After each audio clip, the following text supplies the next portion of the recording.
High বন্ধুরা, আজকের রেসিপিতে আমরা ছাড়ছি ছোলা আর নিনুয়া বলে হিন্দিতে, আমাদের বাংলাতে ধুধুর বলে। তো ধুধুর আর ছোলা দিয়ে তরকারি হয়েছে, আলু দিয়ে আর রুটি। তো চলুন বন্ধুরা, আপনাদের রান্নার রেসিপিটা দেখিয়ে দেই। বন্ধুরা, রান্না হচ্ছে এখানে, রান্না হয়ে এসছে। এতে মশলা কিছুই দেয়নি, খালি নুন হলদি দেওয়া, আদা রসুন থেতু করি, পেঁয়াজ দেওয়া আর শুকনো লঙ্কা জিরির ফোড়ন দিয়ে এই তরকারিটা হয়েছে। ছোলা দেওয়া, তো দেখুন বন্ধুরা, ছোলা দিয়ে রান্না হয়ে গেছে তরকারি।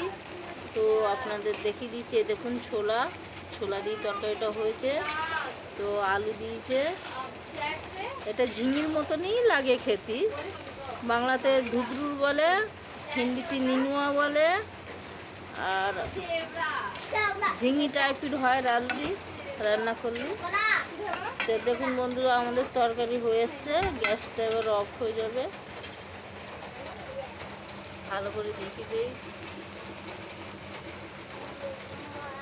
এখানে তরকারি হয়ে গেছে, তো আমি এখানে গ্যাসটা অফ করে দেবো। রান্নাটা হয়ে গেছে, তো দেখিয়ে দিচ্ছি আর একবার। দেখুন হয়ে গেছে,